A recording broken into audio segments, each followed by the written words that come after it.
afternoon, good evening, good morning, good night to anyone who is watching this video. This video will be talking specifically about collision avoidance and visual scanning and the importance of principles in aviation. All right, so some of the safety considerations that we must take into account are setting the precedent between the flight instructor and the student for a good habit, right, of pattern formation and the basic flight safety practices and procedures that should be emphasized, right, throughout the entire lesson. And it is imperative that both the instructor and the student adhere to, the guidance and guidelines, right, beginning from the very first flight instruction or flight lesson that has been given. Some of these principles they include but are really not limited to collision avoidance procedures.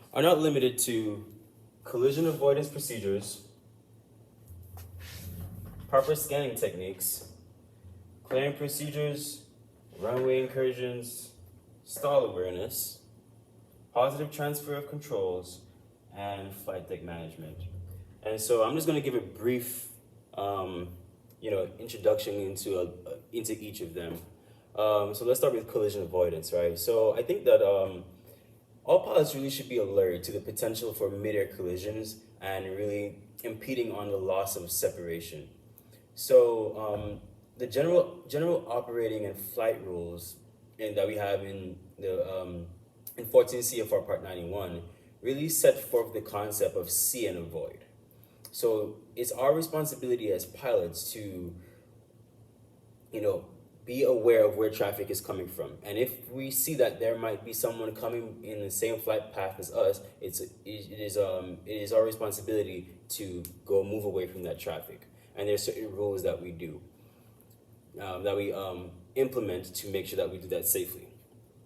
So the concept really requires a sense of vigilance, right? That should be maintained at all times by each person in the aircraft, both the captain and the co-pilot, or the student and the instructor. And that's regardless if they're operating under IFR or VFR. Majority of the time, in IFR, we have ATC providing that see and avoid aspect for us because we're in the clouds and we can't really see outside as much, right? And our sense of situational awareness is reduced. But at the same time, if we have the ability to see and avoid it, we should act upon that ability to move away from any traffic that might coincide or hit us. And so pilots should also always keep in mind that it's their responsibility for continuously maintaining a vigilant lookout, right, regardless of whatever type of aircraft that may be being flown and the purpose of the flight.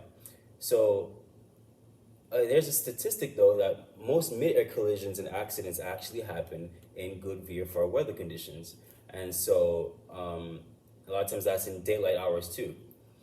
And so there is a statistic that says most of these incidents and accidents actually occur within 5 miles from the airport or from like a VOR or VORTAC or some navigational aid.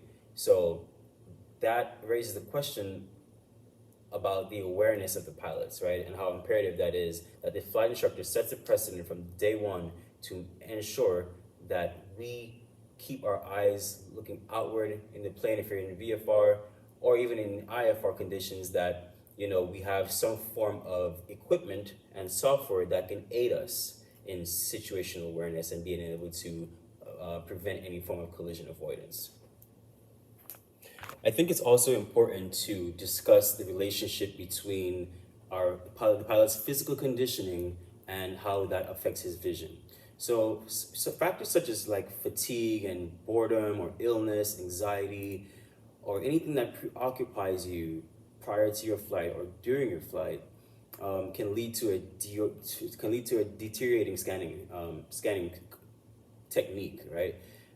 So I think it's very imperative that we also make sure that we are well rested, we're hydrated, we're engaged, and we're also cross-referencing a lot of the the checklist to make sure that we're fit and proficient for flight.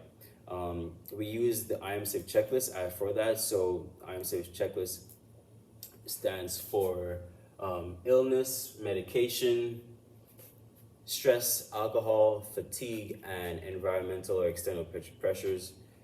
And we use that as a gauge or as a guide as pilots to help us understand if we are fit to fly or not. And so our physical conditioning affects our vision, and our vision is what we use to develop proper see and avoid techniques and proper scanning techniques that we have here right now. All right, so the see and avoid concept that we use actually relies on knowledge of the limitations of like the human eye and the use of proper visual scanning techniques. And these help compensate for any form of limitations that we have. So when I started flying, I was taught to use like a 3-second gaze into one portion of the sky and continuously move from like the clock, right? So there's a clock census that I use. 12, 1, 2, 3, 4, 5, 6, 7, 8, 9, 10, and 11. And so in the military, I was taught to wherever to look for the enemy. And they would say enemy 1 o'clock, 3 miles, or enemy 6 o'clock, 2 miles. And so that's where we kind of place our gaze. Even if we're flying, for example, we're flying west. If I'm flying west, I'm flying on a heading of 0. If I'm flying west and there's north, south, east and west. If I'm flying westward, ATC would give me an instruction, for example, and they would say, traffic at 9 o'clock, 3 miles. Or they would say, looking for traffic, and they would give me a sense of direction. Traffic northwest, so I'll be looking out in my 9 o'clock sense of positioning in the aircraft. And that's a technique that I use and a lot of flight instructors teach us to use to look for traffic or to look for any form of figure that is of importance to you in flight. So pilots should really remain consistently and alert to all forms of traffic movement, especially in the traffic pattern. The traffic pattern is where you can have multiple aircraft coming from different directions, landing on different runways, right? And so everyone's flying around in a big rectangle, and it is imperative for students, or for all pilots really, to have situational awareness in that environment. So many accidents happen because pilots are not paying attention or they get flustered with workload. And we're going to talk about flight deck management and how we can counteract that by just having a proper scanning technique. So let's remember that the performance capabilities of any aircraft, both the speed and the rate of climb and descent, also result in a high closure rate, limiting the time available for any form of detection, decision making, and evasive action. So we have to make very important decisions in a split second or a split amount of time, right? So it's important that we have the ability to see and avoid and to make a good aeronautical decision making choice that can benefit and not only benefit us, but other aircraft or other people who are in the pattern, and also people on the ground, right? We have a big responsibility to make sure that we are good to go in that sector of flying. So it's also very important to note that proper scanning techniques can also mitigate mid-air collisions, right? Pilots should be aware of potential blind spots and also attempt to clear the air whenever they are maneuvering, whatever area it is. And that's why a lot of times we do clearing turns whenever we're going to do a maneuver. Whether it be slow flight, chandelles, eights on pylons, or steep turns, any form of maneuver that requires us to have an extra sense of awareness of where we are in our radius, right? And so one of the first things that my flight instructor taught me, and is a practice in flight instruction or in flying, in flying, is that during climbs and descents, we should usually be executing small, gentle left and right banks, right, to maintain our visual sense of visual scanning.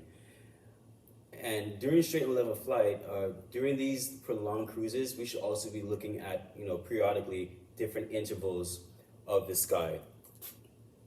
So, for example, I'll be flying along north and I'll be looking at 12 o'clock. And for a small moment, I'll be looking left.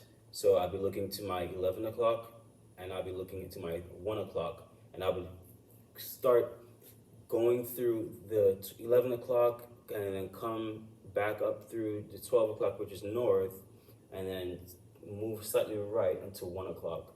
And just use those 30 degrees of space and take time scanning that area, making sure that there's nothing out in the distance coming towards me.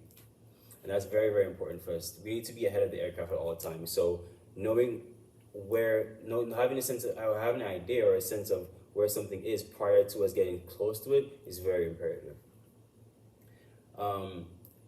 And so the probability of really spotting a potential collision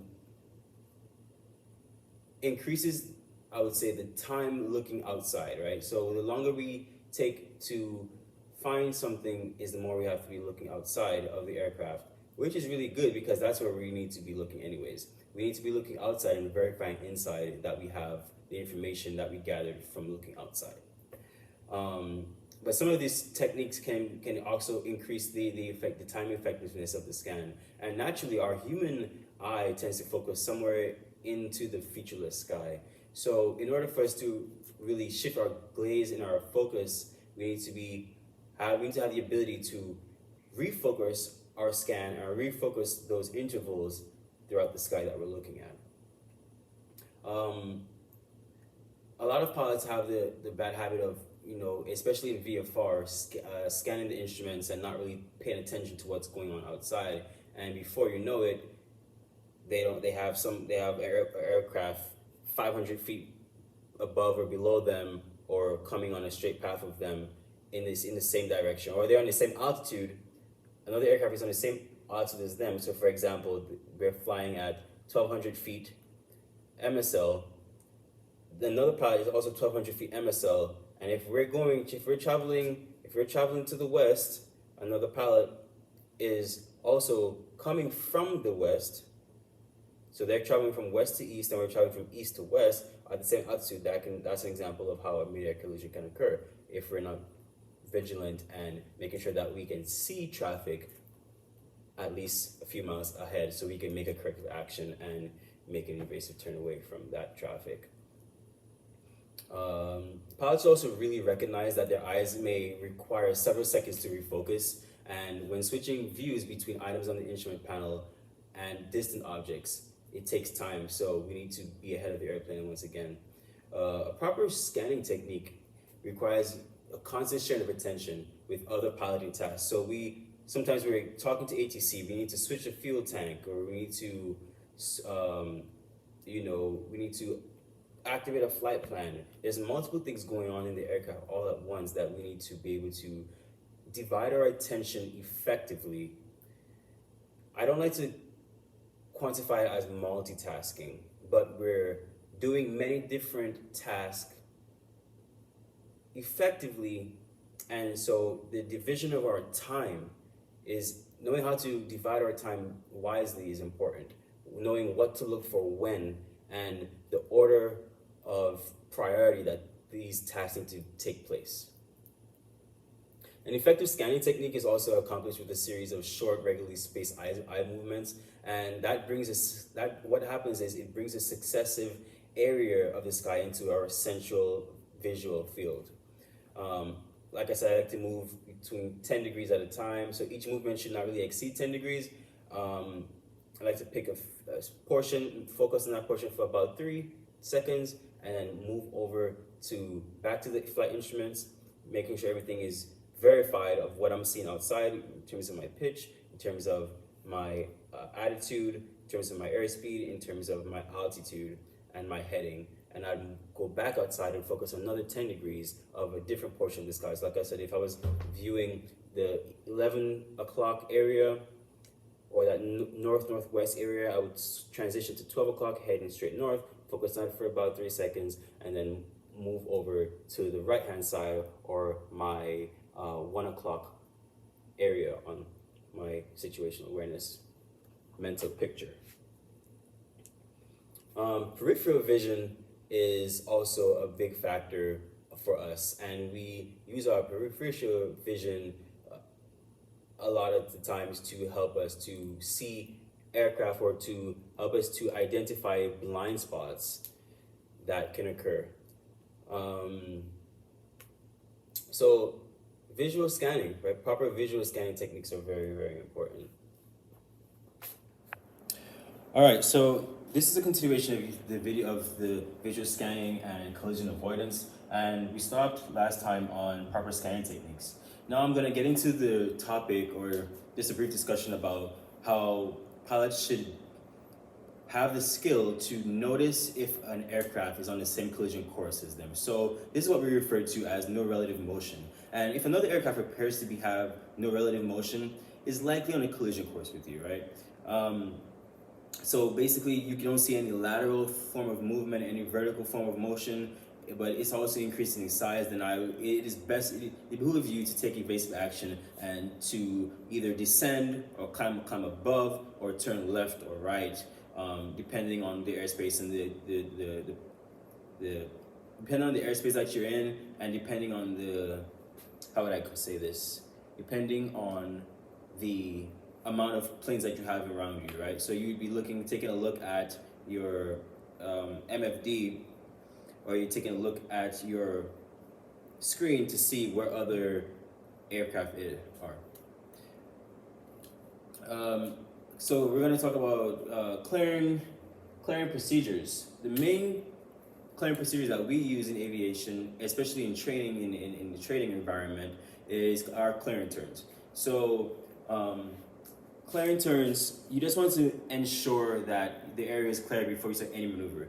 So slow flies, steep spirals, anything that you're going to do that requires a maneuver, that requires you to be turning in and or ascending and descending, you want to make sure that your area is clear, and that's what we do. A lot of training instructors at training schools have a standard of probably 2 90-degree turns in the left and right direction. So if I'm flying northward, I would do a clearing turn all the way 90 degrees to the west, and then come back and turn from west. Once I get to west, turn another 90-degree turn back to north.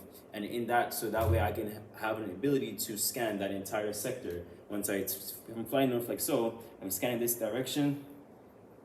I'm looking up, down, out and around, left, right, up, down.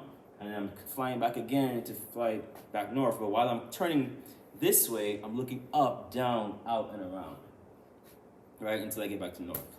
And so that's how we do clearing turns. It's also good to, like you say, use their technology that you have available, use the resources that you have available. So if your aircraft has ADS-B, then you can include that in your scan. But it should never really just always be focusing on your ADS-B, but looking outside and maintaining vigilance and maintaining that sense of awareness for other aircraft. Because a lot of times, other aircraft might not have ADS-B, in depending on the airspace, that it might not be required. So it's upon you as a pilot to have situation awareness.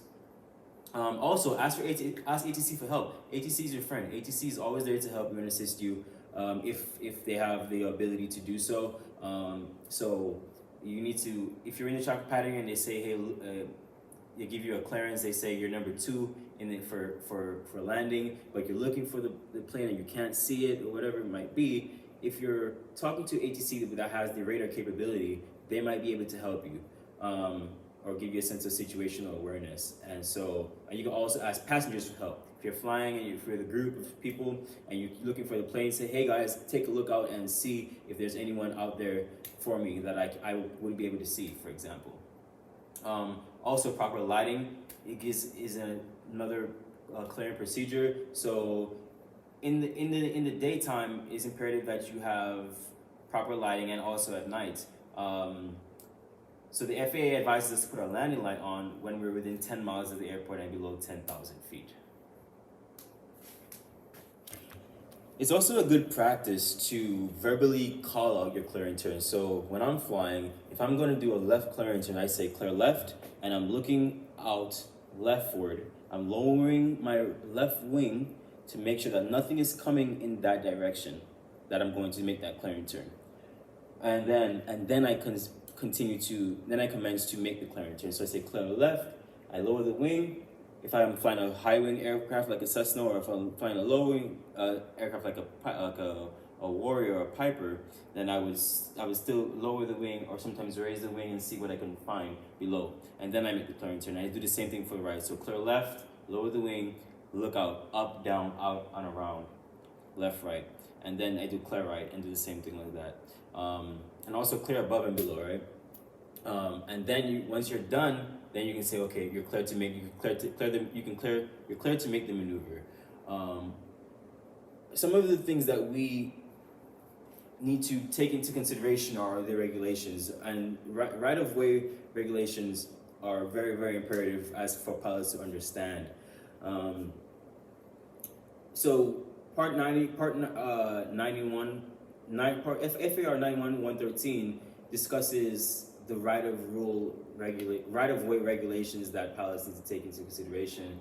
And so I'm just gonna go through a few of them with you guys so you can get a sense of understanding of how we do it. And it's usually based off of weight, and or like the lighter the airship or the air balloon or the aircraft has right of way, or the faster one.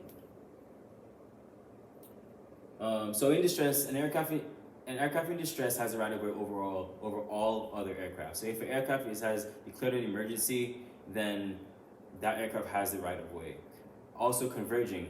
When an aircraft is on the same category, is of the same category, and is converging at approximately the same altitude, the aircraft on the other right-hand side has the right of way. So if I'm flying a Piper Archer and my friend is flying a Piper Archer and he is coming toward me, I need to go to the right to give him the right way.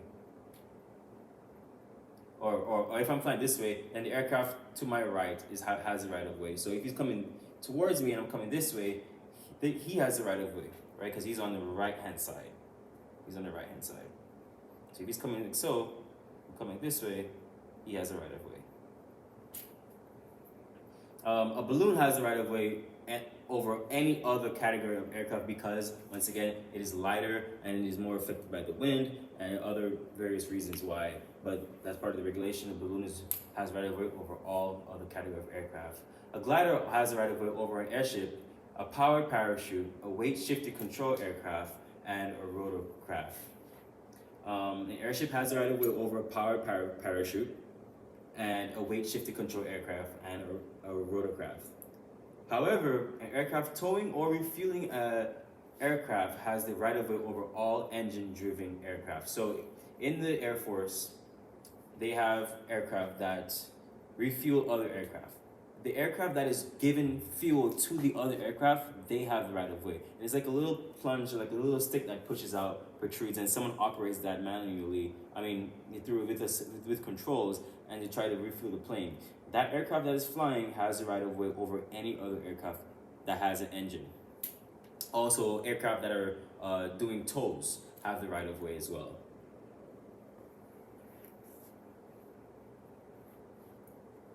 So whenever, like I said, two pilots are on a conversion course or approaching head on, the aircraft, whoever is approaching each other, each pilot must alter to the right. So if they come like so, this pilot must turn this way and this pilot must turn this way, which is both right. And let me draw that so you guys can see.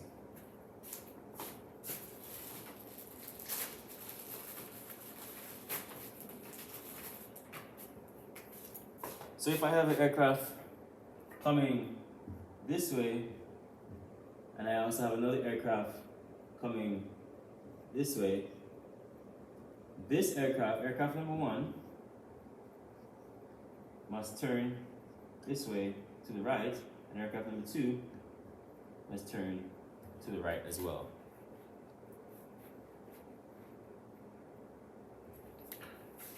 And so that is how you will avoid an aircraft to prevent mid-air collision.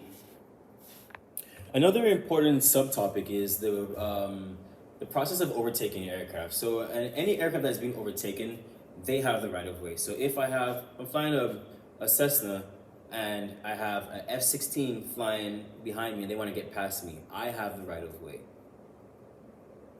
And I must make a right turn to allow that F-16 to pass through. So when you're clearing the area, I must alter the course to the right to make sure that the F-16 can pass through. So that's overtaking. Also landing an aircraft. Any aircraft that is coming on final approach to while landing, they have the right of way over other aircraft that are in the pattern or that are on the surface, on the ground or whatnot. But you shouldn't be taking advantage of the fact that you're on final approach to try to to try to get onto the runway prematurely or whatnot. It's also imperative that if you're flying on a lower altitude, that you have the right of way for that aircraft. All right, so now I'm gonna move into runway incursions. And runway incursion is basically any occurrence that involves an airport, or that involves an aircraft, a vehicle, a person, or object that has that creates some form of collision hazard or results in loss of separation with an aircraft taking off or landing or intending to land. And three of the major areas that contribute to runway incursions are communications, airport knowledge, and flight deck procedures for maintaining that sense of orientation in that airport environment.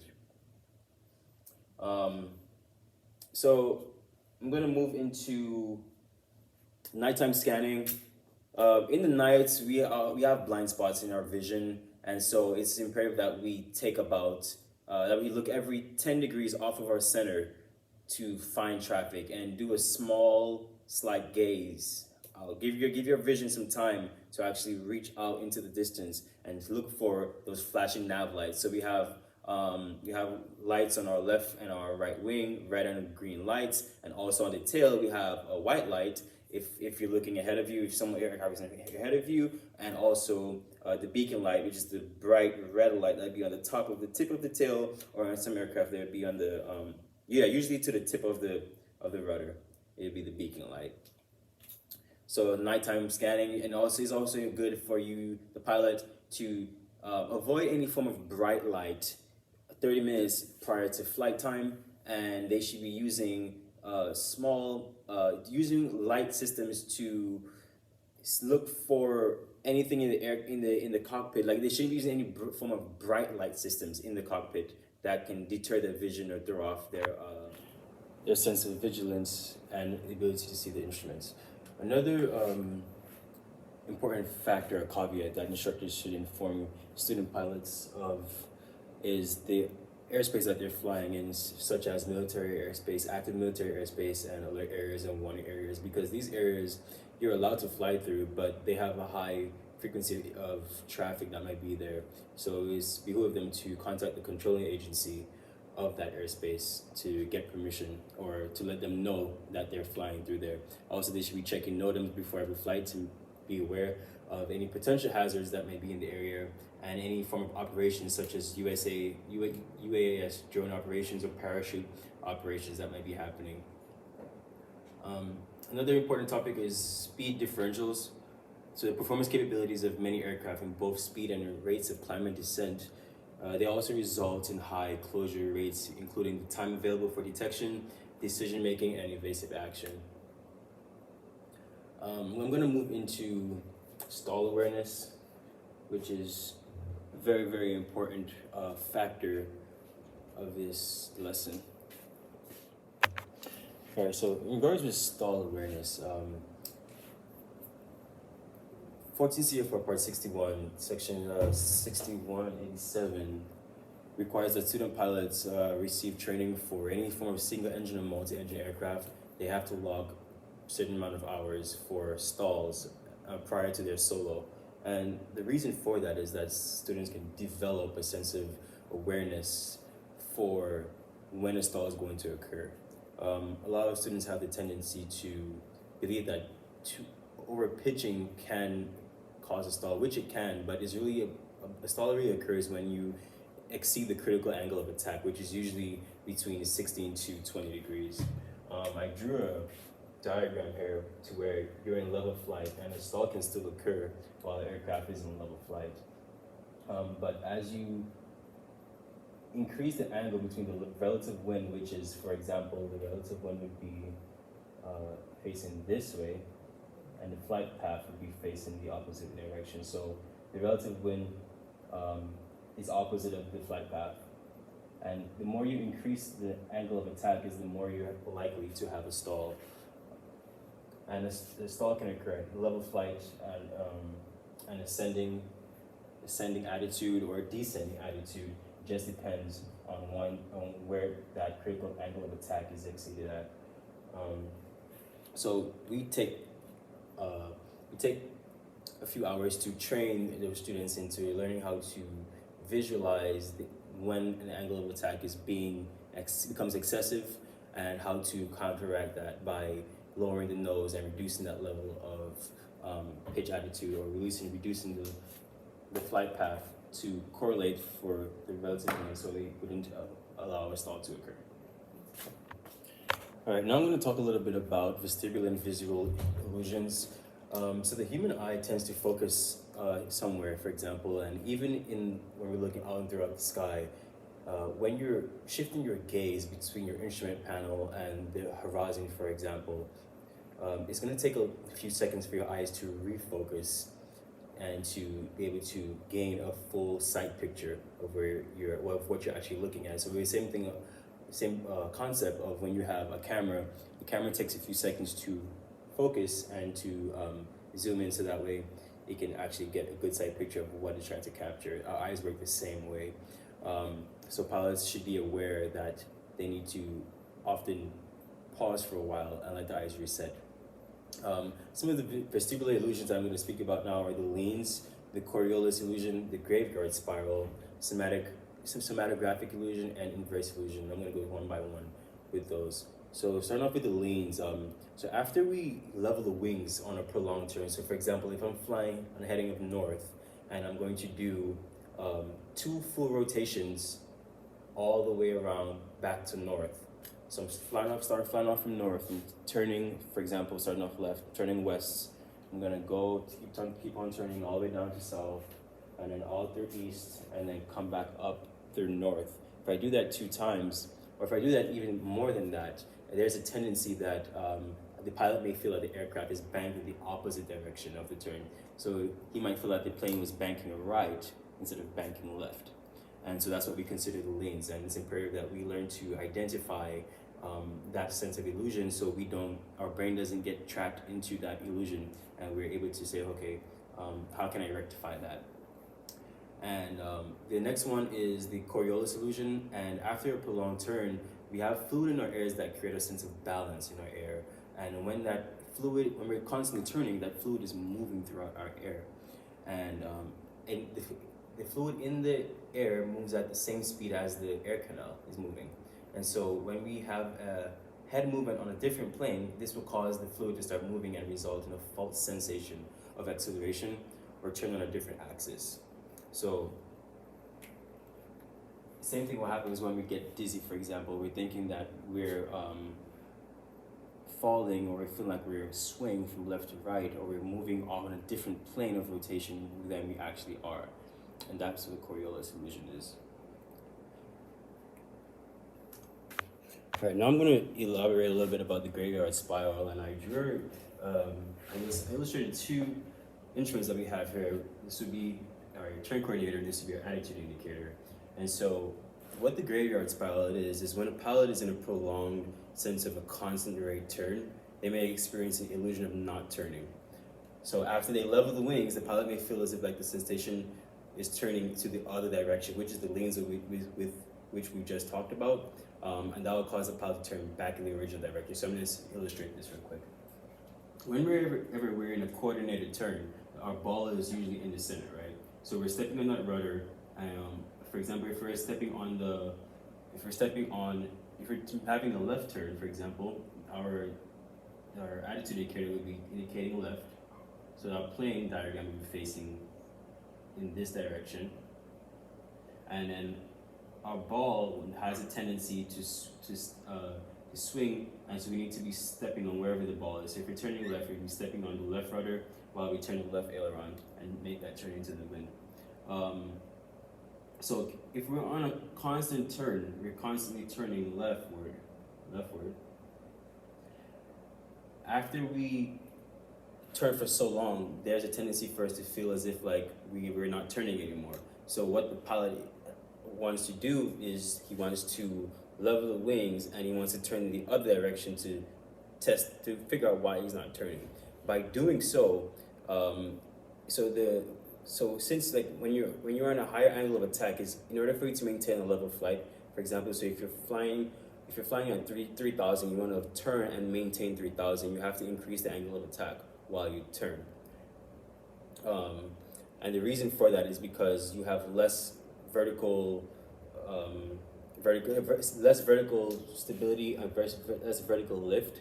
So you have to increase the angle of attack to maintain to maintain altitude, excuse me. And so as a result of that, the pilot wants to turn to the other direction. And when you increase the angle of attack in order to maintain that level of flight attitude, what happens is you apply force on the back on the elevator, and by doing so, that tightens the spiral. So let's say we're turning left, and he wants to turn back the other way. What he's doing is he's going to apply back pressure on the elevator to increase that, and instead of using his rudder to straighten out the nose of his turn, by him adding that sense of elevator pressure is only going to cause the stall to even happen more, because he's pitching up, increasing the angle of attack. And so that's what the graveyard spiraling is. One of the worst incidents that a pilot can get himself into. So it's important that they are able to understand the cues, the visual cues that can get them into that predicament and how to get out of it. Let me stop that one right there. All right, so with regards to cinematographic illusions, rapid acceleration stimulates the inner ear otolith organs in the same way as tilting your head backwards very quickly. So imagine that you're in a sports car and you're driving regularly at 60 miles per hour and you just slam the gas. If you have one of those high performance cars where you go from 0 to 60 or from 60 to 100 in a matter of like 2 or 3 seconds, your head is going to automatically tilt backward into the force that's pushing you forward. So with every action is an equal and opposite reaction. So if you're going quickly forward, your head is going to also tilt backwards. And that's what we discussed in the cinematographic illusions, to where what happens is it creates an illusion of a higher pitch attitude. So let's say you're flying straight on level. And you automatically go at, let's say you're flying at 80 knots, and you just quickly power up and you decide you want to fly at 120 knots. By doing so rapidly, you're causing your otolith organs to think that you're actually pitching upward, when in reality you're still flying straight on level. So that's what we talk about. And the sensation of having the head tilt forward is also the opposite of it. And when you decelerate very quickly, it creates the opposite illusion. So you're thinking that you're flying downward or pitching downward when you're still flying level. If you're flying at 120 and now you automatically slow down to 80 knots, is going to have that sensation of you tilting forward or pitching the nose of the aircraft forward. So inversion illusion is an abrupt change from straight level flights, and so let's say, for example, you're descending and you automatically or abruptly tilt the airplane back into straight level attitude. That might create an illusion of you feeling like you're tumbling backward, and that's what we call inversion illusion. Elevator illusion is an abrupt upward vertical acceleration, which may create an illusion of a climb due to the fluid moving in the otolith organs. So once again, you're flying straight and level, and then you quickly just do an abrupt pitch up attitude that causes you to create an illusion of a climb. All right, I'm going to discuss two types of visual illusions that we experience as pilots. One being the false horizon. So a horizon is wherever the land and the sky meet. So wherever the blue and the brown meets together. In our attitude indicator, if you look at our instruments, wherever the blue line and the brown can be meaning the dirt or the ground, and the blue meaning the sky line meet.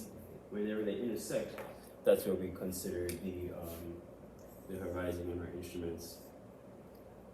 And so sometimes a sense of false horizon can occur if we have any form of sloping cloud formations, or we have if we're flying up north where we have the aurora borealis, or like we have a very, very dark night with scattered lights or stars that create a sense of a geometry around the ground. There's a tendency to create a false horizon, and so we might be able to, the pilot may make the mistake of pitching the aircraft or positioning the aircraft in attitude of what that false horizon might be. So instead of it actually being the real thing, they might be either tilting downward or tilting upward, or having an attitude upward, which can increase the angle of attack, or they might be having a downward motion, whereas they need to be maintaining a level flat attitude. So both situations are very, very important and can get bad very quickly. So learning the visual cues once again to identify that sense of false horizon is imperative for pilots. Another one is autokinesis, and what that is when you're staring at a stationary point, for example, a light tower, a lighthouse, or a radio tower, for example. They often have lights around them, and if you stare at that over a prolonged period of time, what ends up happening is the light tends to look as if it's moving. And what might happen is the pilot may try to either maintain that visual sight picture of the moving light and try to go towards it for a sense of, let's say, pilotage, if they're doing that, for example, and that can cause them to lose control of the aircraft because they're focusing on moving the aircraft on a point which they think is moving, which is actually stationary. So false horizon and autokinesis is something that I'm going to take some time to really go over with the students and make sure they understand the terms, understand the visual cues, and understand the sensations behind those two visual illusions. All right, now I'm going to discuss optical illusions. One of them being runway width illusions. And so when we have a very, very narrow runway, for example, let me try to bring this a little bit closer so you guys can see. We have a very narrow runway. What this makes the pilot, the sight picture that gives the pilot is that he's higher than he actually is. So he's aiming at the numbers, for example, or he's having some aiming point. And because the runway is so narrow, it makes him think that he's higher than he actually is. So what that causes him to do is to descend at a steeper angle. And that would allow his aiming point to come closer to him versus it being where it's supposed to be. And the opposite happens when you have a wider runway. So for example, the width of the runway is extended and he has more space now. He has a bigger place to land. Right, so now you have the runway up here, more space to land. It makes the pilot think that he is lower than he actually is. So instead of approaching at such a steep angle, so he's approaching at a lower point versus having a higher approach angle. Another form of illusion can be a runway and terrain slope illusion, and what that causes the pilot to think also is that he's at a higher altitude than he actually is. So anytime you have a form of upsloping runways, um, the pilot always thinks that he might be higher than what he's approaching, what the actual field elevation is. He thinks the angle at which he's descending is going to be a lot steeper because he thinks he's higher. So that's something that we need to be aware of and take into account of those illusions, and not just get caught up in the mix of what they pretend they might be, but actually know what you're looking at in terms of sight picture. Featureless terrain as well is another form of illusion, to where it's also known as a black hole approach. And what that it really is when you're flying over any featureless or dark area, for example, like here in Indiana, there's a lot of flat land. You can go miles and miles just like farmland with nothing really on there. So what that causes the pilot thinking that he's higher than he actually is, and that may lead him to fly at a lower altitude, which he has to be careful of, because we have power lines, we have different forms of poles and all that kind of stuff, like wind turbines and stuff like that, to be aware of and not to hit. Another illusion that we have is called water refraction. And what water refraction is whenever rain gets on the windscreen of the aircraft. So we have some rain hitting down, falling out, and we get rain on the windscreen right here. What that causes is that the crazy illusion that the pilot is at a higher altitude due to the horizon appearing lower. So when this windscreen of the plane gets obscured with water or like heavy droplets, that causes the pilot to fly a lower approach, because he thinks the horizon once again is lower than it actually is. Haze is another factor that we need to take into account, and whenever you're shooting an approach in haze, it can create an illusion that the runway is a lot farther than it actually is. And so as a result, the aircraft is going to want to either maintain the altitude instead of descending, or fly higher than what he actually is flying. Fog also creates the illusion of a nose-up motion. So when you're flying through fog, naturally you think that the aircraft is either in a climb when you're actually flying straight on level. And the last one we're going to discuss real quick is ground lighting illusions. So what ground lighting illusions are when you have lights along a straight path. So you have a bunch of lights, light bulbs, or like it can be like road lights or anything like that. It can be mistaken for approach lights, runway light system. So somebody can think that these are the lights on the airport, when in actuality they're lights of a factory, or lights of a school, lights of a playing field or something like that, and cause the pilot to create his approach in the direction of those lights. And so it also creates the illusion that the runway is a lot closer than what it actually is. So he might end up landing short, or not even, or might have to end up going around. That creates an additional workload. In the topic of workload, I'm going to discuss two more factors before I end this lesson, and those factors are positive transfer of flight controls and flight deck management. And what positive transfer of flight controls is, it's a sequence of transferring whoever is flying the plane to one another. So for example, if I'm the flight instructor and I'm teaching a student a maneuver, and I want him to try that maneuver, I'm gonna tell him that he has the flight controls. So I say, you have the flight controls. The student now is going to reiterate, I have the flight controls, confirming that he is now flying the plane. And then I am going to repeat that you have the flight controls.